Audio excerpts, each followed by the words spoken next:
On today's episode of the Locked On Knicks podcast, how has Tom Thibodeau failed this team, and what are the adjustments they need to make to finally put Boston to bed?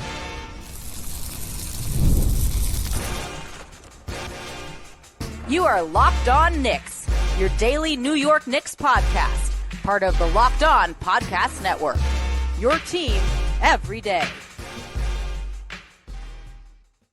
Hey, what's up, guys? My name is Gavin, Schall. I'm the Saturday host of the Locked On NBA podcast and a credentialed media member that's been covering the New York Knicks for about 8 years. And on today's show, I'm going to be joined by Geoff Rasmussen, the fantastic co-host of the Hot Hand Theory podcast, to grade Tom Thibodeau's run so far throughout the playoffs and talk about some changes that we think are needed. One, for the Knicks to beat the Celtics, but even more importantly, perhaps, for them to have a realistic chance at an NBA championship this year. Before we get into that, I want to remind you that today's episode is brought to you by our friends over at Prize Picks. That's right. Download the app today and use code LOCKEDONNBA to get $50 instantly when you play your first $5 lineup. Prize Picks, run your game. And I wanted to remind you to join thousands of other Knicks fans in subscribing on both YouTube and your favorite podcast platform to the Locked On Knicks podcast for the best insight on your favorite team every single day. All right, without further ado, let's get into it right now with Geoff. All right, guys, as promised, lucky enough to be joined by my buddy Geoff Rasmussen, the fantastic co-host of one of my favorite podcasts, Basketball or Otherwise, the Hot Hand Theory podcast. Geoff, welcome back, buddy. I figure we could just start as broad as possible. I brought you on for something of a therapy session, something of event session, because I know listening to you guys, we're often pretty close to being on the same page. But how are you feeling coming out of Game 5? How are you feeling going to Game 6? I thought Game 5 from a Knicks perspective was pretty disheartening, to be honest. Like pretty much the entire, like antithetical to what Game 4 was. Mm-hmm. I thought Akshay and I were doing live streams before every game of the Knicks Celtics series, and we were pretty complimentary of the Knicks headed into Game 5 in terms of their general strategy and the tactics they were deploying. At the end of Game 4, we really loved that they upped the pace. Something that just went away in Game 5. We really love that they seem to switch more. They seem to get the advantages of switching, which only increase when Jason Tatum isn't on the team anymore, because he's the one guy who can really punish switches, like if he gets mismatches. And the Knicks seem to go away from that in Game 5. We'll discuss it later. But yeah, it was pretty disheartening. But I think that Knicks fans should still feel like they're in the driver's seat of the series. You guys have been pretty critical of Tom Thibodeau this year. We over here at Locked On Knicks have also been pretty critical of Tom Thibodeau this year. And I think a lot of times, and a lot of like when people will punch back to that, like it is on our end, like arguing for better process. And I think a recognition in the regular season that the process as it was probably would not be sustainable going into the postseason. And it's been a fascinating postseason for Tom Thibodeau in that perspective, because to your point on the switching, like he's made adjustments and been more flexible in a way like I didn't really anticipate him being flexible. And there have been points where I was like, all right, was he really just rope-a-doping the entire league? And he always had this stuff in his back pocket. And I think I even said that at points this year when the Knicks were going through that 0-10 stretch against Cleveland, Oklahoma City, against Boston, just like kind of openly speculating, like, all right, like some of the stuff he's doing in these games, just like he doesn't seem to learn from why they lose. Is he just saving it all for a potential playoff matchup? And that seemed crazy because you don't really you see coaches do that to some extent. Maybe I'm wrong about this, but in my memory at least, like you rarely see like wholesale changes, like maybe aside from matchups, but in terms of like team-wide tactics, like until they're forced in a series. And to Tibbs' credit, like he's completely flipped up how they've guarded Boston. He's changed some things offensively, maybe less so on that end of the floor. I give that long-winded diatribe just to ask you, how would you grade Tibbs? How would you grade the process at this point in the playoffs? And it's too early for a final answer. This might be better as like a whole podcast, like whenever the next season does end, but it's something I've been toying with throughout, because like you, I think I've been vacillating almost like game to game, like week to week at this point in the playoffs, between like a whole lot of praise and then going back to this idea of like, he doesn't always seem to recognize like when they are successful, why they were successful. And that has been a theme all season in my mind. Yeah. So a lot to unpack there. First, to start with the rope-a-dope theory. I think an interesting comp to Tibbs in New York is Budenholzer in Milwaukee. People remember Budenholzer was the coach of the Bucks early in the Giannis era, and they were the number one seed back-to-back seasons in 2019 and 2020. Got ousted in the Eastern Conference Finals in 2019, and then lost in the first round as the one seed in the bubble in 2020. And a big criticism of Budenholzer at that time is he was very rigid in how he coached. He coached one way, and they carried that over into the postseason. So they weren't prepared to play multiple ways, to win multiple styles. 2021, they took a step back in the regular season, and Budenholzer talked openly about trying new strategies that would prepare them for the postseason. And he wanted to be ready to not just have Brook Lopez and drop coverage. He wanted to be able to have him at the level or switch when required. And lo and behold, the Bucks were prepared to win four postseason series in different ways. They beat an excellent Suns team in the finals. I say all of this to say that my personal intuition, and it doesn't have to be right, but my personal intuition is that any surprise factor of keeping something in your back pocket does not outweigh having the reps and having the experience in these different styles that are required to win these games. I don't know about an overall grade for Tom Thibodeau, but it does feel like the Knicks they beat Detroit in round one. They're up 3-2 in this Boston series. And yet it does still feel like they're leaving a lot on the table in terms of the potential for this team. We'll probably get into it more. I know you and I are very much on the same page in this regard, but I'm going to share a little nugget of data with your listeners.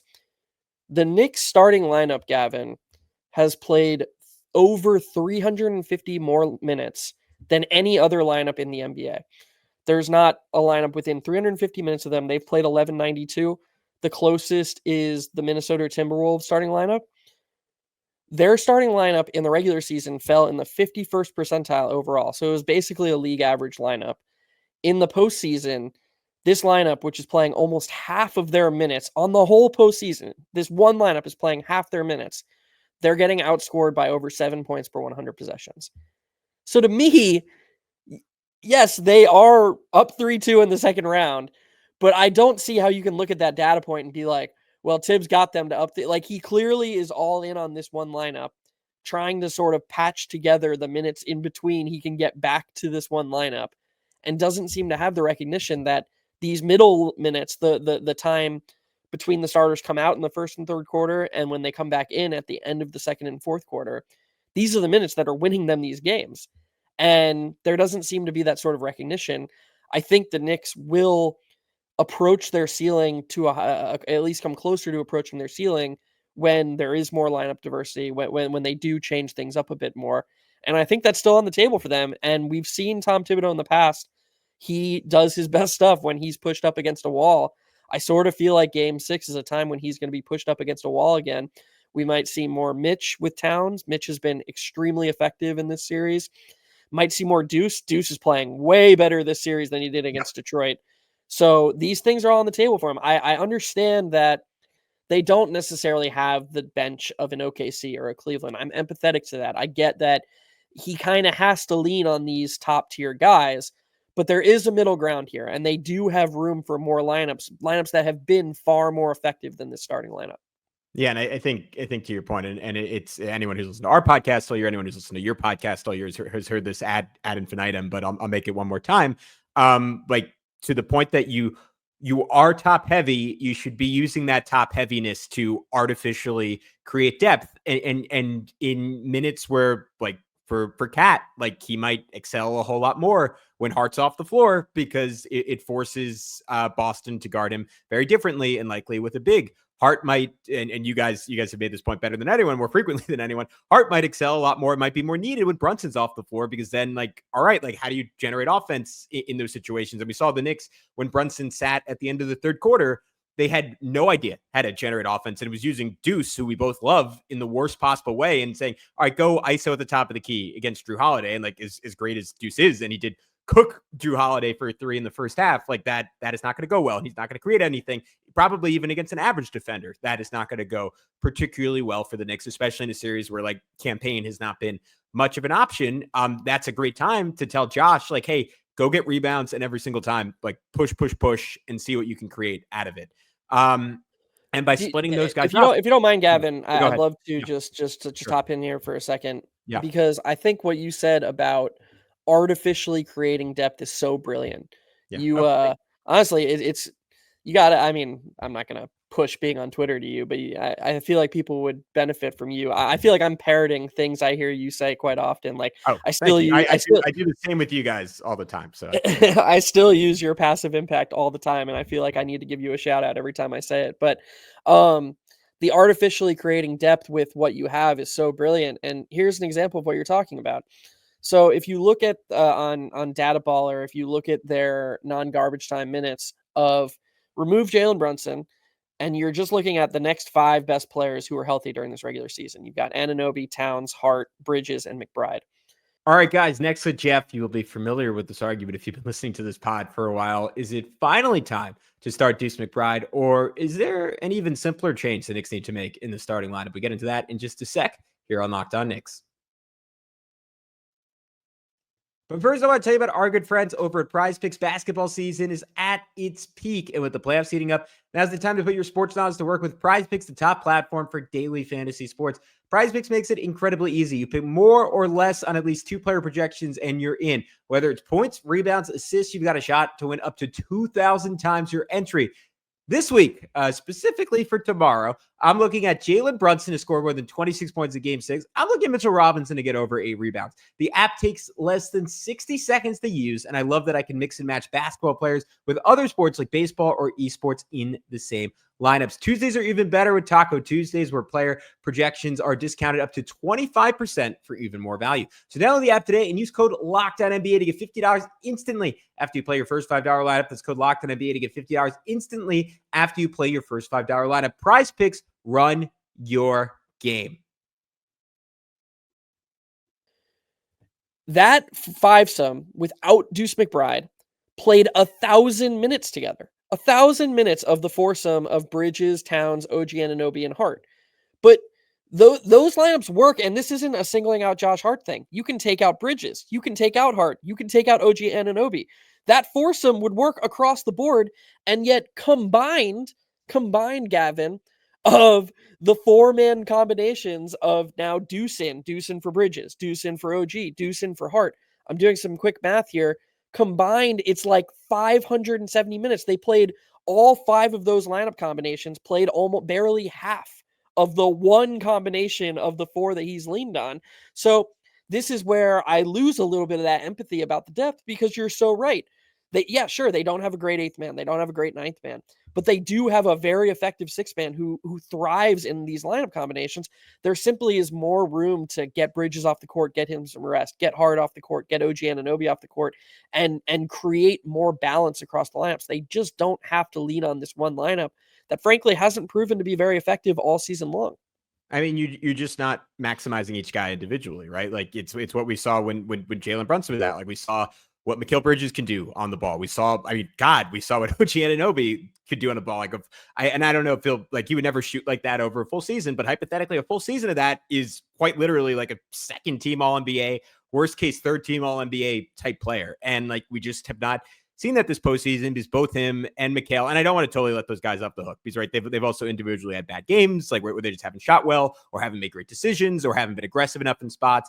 But the single like biggest theme across the board there, in my mind, in like that we're sort of dancing around, but is the thing you and I always talk about is like Deuce with the starters, and it could be Mitch with the starters too, and I would take that in a second, and I think that would work really, really well in terms of limiting some of what Boston does to muck things up for the Knicks. But Luke Cornett had 7 blocks yesterday, right? And Luke Cornett has turned himself into an excellent NBA player, a guy who, against all my expectations when I first started covering this team and he was a backup big for the team, is going, I think he's already been in the NBA like 8-9 years. He's going to probably have like a 13-year career when it's all said and done. So shout out to Luke Cornett, all the credit to him in the world. He probably should not be a top 3 player in Game 6 of the Eastern Conference Finals between two teams that are capable of winning a championship and have a near triple-double with blocks. And he got to do that because Josh Hart was in the game, and he is just better than Kristaps Porzingis, especially this version of Kristaps Porzingis,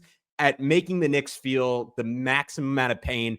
There was a great thread on Twitter. It's from Nick NBA _ King Nick on Twitter. Follow him. Great Celtics follow if you want some info. Where he broke down basically every play. And Kornet was just really, really opportunistic about how he helped off Hard when he went back to Hard. And the biggest thing is just that the Knicks simply could not punish them ignoring Josh Hart, even in a game where he shot great from three. And my two things there were like, one, Josh, if they leave you that open, you better shoot it every time you're open. And I know you guys have talked about that. It has been a years-long argument, but especially in these playoffs where we're shooting 40% from three, like, I don't mind if Josh Hart puts up 18 threes. Like, is that, I think in some ways Boston is winning because against one of the best offenses in like the recent history of basketball, you're relying on Josh Hart to shoot lights out, but that is honestly better than what we're seeing right now, which is just everything being mucked up by the Knicks essentially playing 4-on-5, them largely, unless you're just having an incredible shot-making game, erasing Karl Anthony Towns from the picture. And like Hart, even like when he's like off the ball, has just not been used enough as a screener. It was a little bit better in game 4, but the Knicks have really not found ways to weaponize it. And it goes without saying, if you have Deuce McBride in there, that strategy like becomes largely untenable. Like, either you have to put Kornet on Cat, or you have to do the same thing with Mikal Bridges and OG Anunoby, who even on their worst nights are at the very least far more willing shooters than Hart is. So I am, and especially without Jason Tatum, to your point, like the Tibbs' fear, and like we know Tibbs has his security blankets, is I think Deuce being relentlessly hunted by Tatum and Brown. You take one of those guys off the table. Brown has not been super effective hunting guys all series. Deuce is undersized, but a great defender. You can let Jalen Brown shoot over him over and over again. Maybe Boston scores enough to win that way, but I think you're essentially doing the same thing to Boston that they are to you with Josh Hart. So I'm sorry, extended rant, but I know you're on the same page, and like we can dive into some of the numbers that indicate that that's a great idea and how positive Deuce has been. But just in like a pure like thinking it through, like basketball thought process, like I think that has to have bared out to a point where Tibbs tries some of that in Game 6, and yet we haven't seen it all season with the starting lineup. So I don't have a lot of faith we'll get that. I just want to say to anybody who in their mind is like, well, I get why Tibbs wouldn't want Deuce McBride to get isolated on Jalen Brown.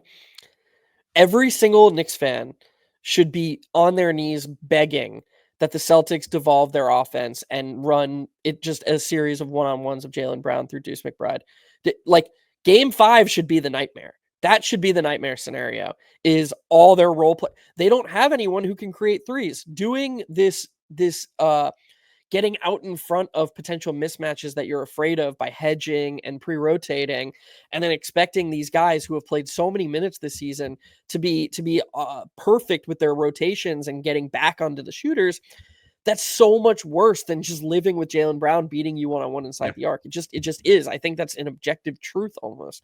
And this says nothing of the fact that Deuce McBride has been great one-on-one all post. That's like the one thing, even when he was bad in the Detroit series, that's the one thing he's been great at. He's always great at is his on-ball defense. And you know who's giving him trouble? It's small guards. It's not really the forwards, right? Dennis Schroeder gave him a little trouble. Peyton Pritchard's cooked him a couple of times. He's largely held up against the big dudes. Yeah, because he's bulky, and he even had a couple of really nice possessions on Porzingis. Like you said, Porzingis has been awful, but that's still like Porzingis still should be able to shoot over him, but he's got that nice low center of gravity. Regarding the potential lineup changes, I don't know if you're fully on with this, but I think I've actually reached a point where I think for this team, with how they're trying to operate on both ends, Mitch should be the guy they go to before Deuce. I still think the theoretical upside in a vacuum, if you could give anybody coaching this team, like if you had Joe Mazzulla coaching this team, or you had someone else who sees things a little bit different, I think the team with Deuce would have the highest theoretical upside. But we're here now. It's 3-2 in the second round. Tom Thibodeau is the coach. He does things well, and he does things that he likes that are different than other coaches. I think given his preferences and the way he runs things, Mitchell Robinson's going to be the preferable option. And I think you're seeing a lot of how Mitch can still be really, really good for the Knicks and damaging to other teams when he's out there. He's been so excellent. And honestly, not a very analytical thing to say, but really, really nice human moment for him to make all those free throws. It had to be like a huge confidence builder in Boston's building. Like that was probably the one positive takeaway from a Knicks perspective, was like getting Mitch to feel really good about that. And look, Joe Mazzulla is a process over results guy. Don't be surprised if he goes right back to fouling Mitch to try and take him out of the game. But one thing not a lot of people have said is that if you start Mitch, it's harder for them to do the hack a Mitch strategy because he's playing earlier in quarters. You're not in the bonus as much. So a higher percentage of his minutes come before the bonus. That's a win for the Knicks. There are so many wins for the Knicks with Hart coming off the bench, utilizing his versatility as a player. It just seems pretty clear to me at this point. I don't know what bigger sample size, how much more information they need. And I found it pretty amusing, to say the least, that when I think it was Ian Begley asked Thibodeau about why he kept the starters out there for the first 9 minutes of the third quarter in game 5 as they just got slaughtered again, he said we were searching. Yeah. I don't know what they're searching for. They've had a lot of time to find whatever it is they need to find. Someone and was hey, lost look, in the woods, and we've sent 100,000 people there, and they've been there for 5 years. You know, maybe they're not going to be found at this point. Maybe they're dead. Maybe they're dead. They might just be. And look, might have lost some guys. You might have to call it. Yeah, they're a win away from the Eastern Conference Finals. So, like, I understand if your listeners are out there and like, come on, guy, like, you're a win away from the Eastern Conference Finals. But remember, they've had some things go their way in both round 1 and round 2. That's undeniable. Let's try to be objective here. And it's not about just being good enough. It's about finding the best version of yourselves, because eventually, to win the NBA Finals, the Knicks are going to be asked to be the best versions of themselves. And this is a good thing. As scary as it may be for other teams, I don't think we've seen the best version of the Knicks aside from that second half of game 4. I think that was the closest we've seen to the best version of the Knicks. And what do you know? It was a quarter or a couple quarters. They switched almost like 100% of their possessions, and they played really fast. The pace was up. And so they got shots earlier in the shot clock. These are things we've been talking about all season, and they can do it again for game 6. All right, guys, we're going to wrap up with Geoff talking some final adjustments heading into game 6. What are some of the simple things the New York Knicks can do to ensure they beat a depleted Boston Celtics side? Stick around to find out.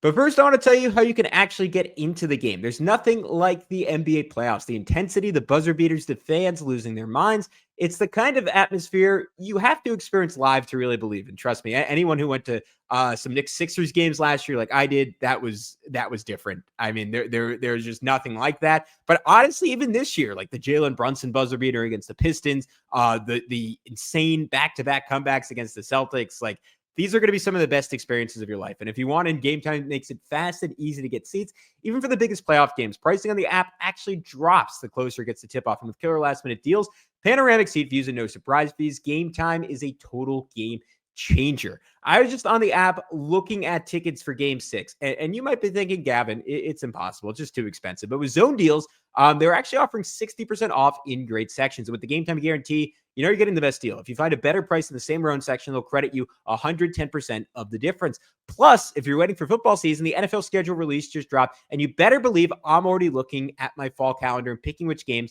I want to hit. Game Times makes scoring NFL tickets just as easy because you'll find great seats for as low as $100 thanks to exclusive discounts. So take the guesswork out of buying tickets with Game Time. Download the Game Time app, create an account, and use code LOCKEDONNBA for $20 off your first purchase. Terms apply. Then create an account and redeem code LOCKEDONNBA for $20 off. Download the Game Time app. Last minute tickets, lowest price guaranteed. Yeah, real quick, just before I forget it, to your point on Mitchell Robinson, it's an even better point because I think Boston, and this is overall a good thing for Boston, but it could hurt them specifically in terms of Hack-a-Mitch. I think they've realized that Kristaps Porzingis is largely unplayable, and I would set the over/under for him at like maybe like 8.5 minutes in Game 6 and Game 7 if we get that far. And because of that, like you can't be quite as liberal with Hack-a-Mitch because like all of a sudden like Luke Kornet is not disposable anymore, right? Like he needs to be on the floor. He can't get into foul trouble. Al Horford was hovering with 4 fouls for most of that game. And like the Knicks can put the Celtics in a really uncompromising position, even if they try to do that for small stretches. So I think to that point, Mitch can be even more deadly. I'm wondering, or not wondering, I'm kind of hoping like if to your point, if they do start him, obviously they would still start Cat. Like I'm hoping we do continue to see more minutes of the double bigs, even though the Knicks have been solid with Mitch with the starters, I know the numbers for that have gone down, like just Mitch in for Cat, to be clear. When I say with the starters, like the numbers for that have gone down a little bit over the course of the series. And I'm assuming last game it was not very effective because now per cleaning the glass, only a plus 1.2 for the series, but Payne, Deuce, Mikal, Cat, Mitch, plus 23.3 over 43 possessions. You have Mitch, Brunson, Deuce, Hart, Anunoby, plus 26.2, 65 possessions. Brunson, Deuce, Mikal, OG, Mitch, which would be my preferred version of a lineup, would be plus 31. But I do think Boston has, and our buddy Prez pointed this out in a Twitter thread, has started to figure out some ways to attack Mitch, like instead of just going at him one-on-one where Mitch is held up really well, setting a screen on him. And that's an issue, like when OG is someone in the corner that he can't help off of. And then the Celtics guys just like driving in and having an open lane, even though Cat is not the best rim protector, like having the double big lineups. And I would like to probably go somewhere and find like what the numbers at the rim have been for the Celtics. I would imagine pretty poor when both those guys are out there. And to your point, and we can maybe start zooming in on some more insular adjustments before wrapping this one up. Like I have a lot of respect for the Celtics without Jason Tatum. I think if last night didn't prove that it was obvious, like they're more than capable of beating the Knicks if the Knicks don't play to 100% effort and as close as possible to 100% execution. And yet you like cut off like a lot of the stupid mistakes, like the million Derek White transition threes were mostly Josh Hart, but a number of guys failed to get matched up, and you just prioritize the right shooters in transition. You prioritize the right shooters in the half court. To your point, you switch everything, which you shouldn't be able to botch because that is the most like brainless thing you can do on a basketball court. If you're only doing one thing every time and that one thing is not particularly complicated, you should be able to nail it. And these guys are smart players, so that should not be an issue. Like you should be able to cut off Boston's offense because there just is not a lot of self-creation at this point. Like Jalen Brown can do a bit of that.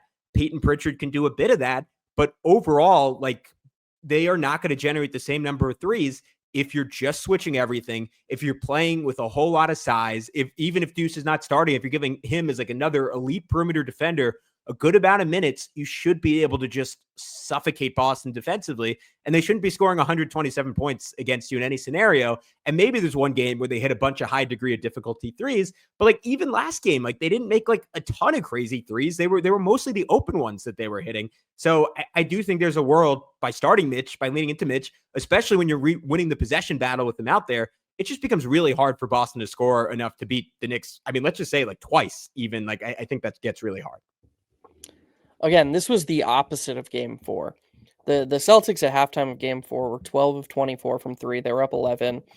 And I remember thinking, I might have even tweeted it out, like, this is an encouraging halftime score for the Knicks because the Celtics were hitting threes where you're just like, dude, you live with that. Like, Jason Tatum's an amazing player. If he's going to be hitting pull-up 28-footers from above the break, you tip your cap, like, that's what you do. I thought the Knicks process was really sound in the first half of that, and you just have to be process over results oriented. And I sort of felt the opposite in this Game 5. I thought the one thing that they couldn't do is give up open threes to these role players or these non-initiating stars, because I think it's disrespectful to Derek White to just refer to him as a role player. I truly do think he's a star in his own role. But I think the biggest mistake the Knicks could make without Jason Tatum is to hand them these catch and shoot threes that is going to be their primary way to hurt you. And so when it was clear that they were giving those up, and they were giving them up because, do we hedge here? Do we switch? Are we in drop? What are we doing? The Celtics, to that thread you were talking about from Prez, they were setting more ghost screens. They were playing faster. It was just from a process standpoint, the Celtics were hurting the Knicks in ways they weren't in that Game 4. So the Knicks need to get back to a place where, to your point, it's simpler. And it's harder for the Celtics to create these catch and shoot opportunities because that's how they're going to beat you.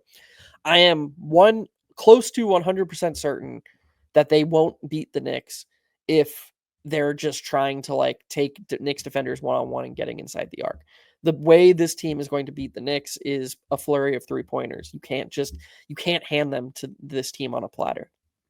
Yeah, I think quick, decisive switching is the most obvious. The ghost screen, like we're just torching them, and even like smart defenders like Deuce were getting caught up on it. But it just seemed like they were thinking like, all right, am I hedging here? Am I switching? Like, what exactly am I doing? And every single time. To your point, like even in that game 4, the Knicks go down 13-4 because they weren't switching seamlessly initially, and then Tibbs called a timeout. He clearly emphasized like, hey guys, this is a game plan. And then from that point forward, like it was a lot of Jason Tatum making really tough shots, and you tip your cap to him, right? They unfortunately don't have Jason Tatum anymore. And like, I don't think there's a guy on Boston that can really replicate that. And I think even if you do switch, like some of those ghost screens are going to be tough to guard because Boston just, and this is the same magic that Cleveland had that I think, at least at this point under this coach, to your point, like we're just not going to see from the Knicks offense this year. Like they have great shooting for one that the Knicks don't have. And they make really quick decisions. And like you saw it, like where Sam Hauser, like I underestimated him a little bit because I was thinking like, all right, like just don't leave him open from 3 and you're good. Like they used him on those slips from like on like empty corners, like from the right side over and over again. And you saw like Luke Cornett getting layups, and it's going to be hard for Mitch or for Cat in space to do that. They went back to something they did more in the regular season where they set either back screens on Cat or set a ram screen, right? Where they screen the screener like before coming up. And that is going to be really difficult for Cat. I think, especially without Mitch on the floor, I think you can make up for a lot of this, at least some of the ram screening, like just with extra size and like second layers of rim protection, which with the 2 bigs you have to some extent.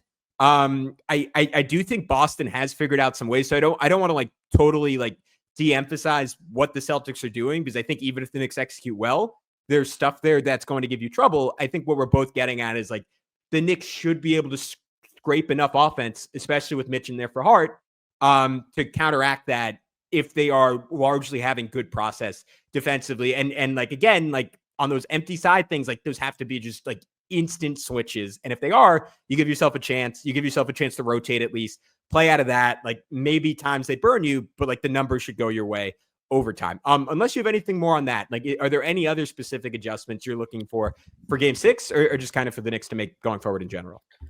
No, I think you just play faster. I think they should mirror what they did in game 4, lots of switching, try to get into their offense earlier. You see some gripes about Brunson over dribbling and not spraying the ball around as much.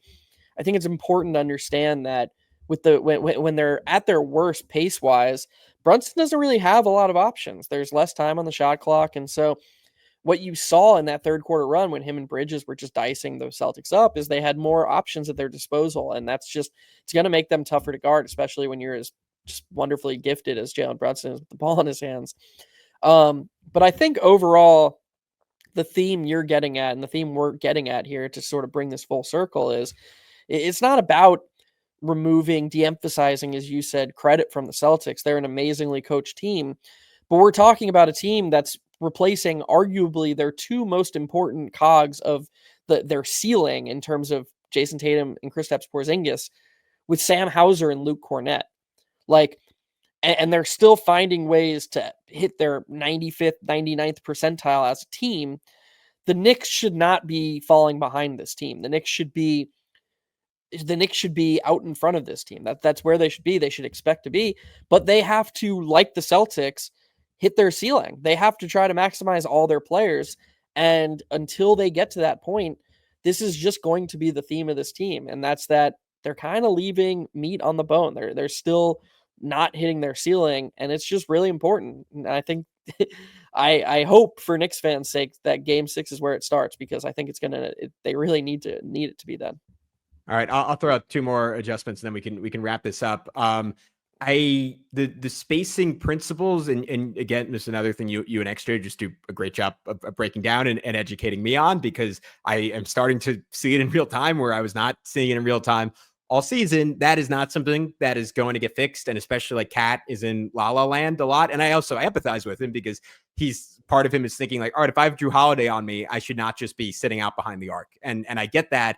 It just does not work with Hart out there. So ideally he would stay out. To me, the biggest guy who's being hurt by Hart being out there is OG, because we've seen Mikal, like his brilliance in the series, right, has been finding ways to operate in those slivers of space, like like what people would call like classic playoff basketball, like carve out fadeaways against great defenders. And to his credit, like he's done it. He's been efficient enough. That's a tough way for him to live, as we saw like last game, like some regression in the shot making, and all of a sudden he's 4 for 14 instead of being the hero.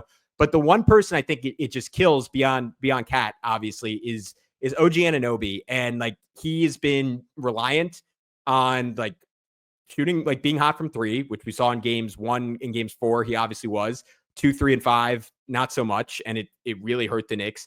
But I see him, he can bully someone like Sam Hauser. And Sam Hauser is a good defender who gets picked on, probably not for the right reasons, because he's a solid defender. But like, to your point, like that is another area Boston should really miss Jason Tatum, someone who's big enough, strong enough, long enough to guard OG Anunoby. And yet OG shot 1 for 12 because he would barrel towards the rim and Luke Cornett would be waiting there ready to eat his lunch. And I would do, again, if you're not going to start Deuce, I would do everything possible to have OG out there like every single time the bench unit's in the game, and every single time you are playing as close as possible to a 5-out lineup. Like that's when I would try to use OG. I would use him as a screener, which Boston might catch on to and switch. The Knicks caught them once, I think in game 2, maybe game 3 with that, and they didn't switch it, and he barreled towards the rim and got a dunk. Anything to get him going downhill would really help. And I think Boston, also without KP's length, is just like a little short on the requisite strength and athleticism to stymie him. And yet they're able to when Josh Hart's on the floor, because it's 2-on-1. So hoping they can close it out. But buddy, before I let you go, any final thoughts from you? And then can you just tell everyone where they can find all your great work over at Hot Hand Theory? Yeah. So you, first of all, you brought up spacing principles. I don't think that's anything that's going to change soon. There was an example of Deuce cutting through late in the third quarter when he could have had a wide open 3. I think that's just something they do. I don't know why. That's just something that's not going away. You also brought up some adjustments they can make. And one thing that I wanted to reference that XJ talks a lot about on our show is there was a game the Knicks played against the Thunder where in Oklahoma City, the Knicks played 3 absolutely wonderful quarters. And they made the Thunder defense, which is elite, look pretty average. And a way they did that is early in the offense, they had Bridges and OG Anunoby sealing down low, posting up the wing, sort of playing an inverse style of basketball. I think that's something they can do against Boston to get Bridges and OG Anunoby going that they haven't necessarily tried. So we're looking for ways to get more out of all the players. That's something they can do, and it's something they can do with Josh Hart on the floor. So that option's at their disposal, and you'd like to see them go to that a little bit more. Regarding where people can find me, we're Hot Hand Theory over at YouTube and on Twitter. And if you like my style of analysis, yeah, we cover the whole NBA, and we'd love to have you. We're trying to not just have people come and listen to us. We're trying to build a community over there. So anybody who wants to just come talk ball, come check us out.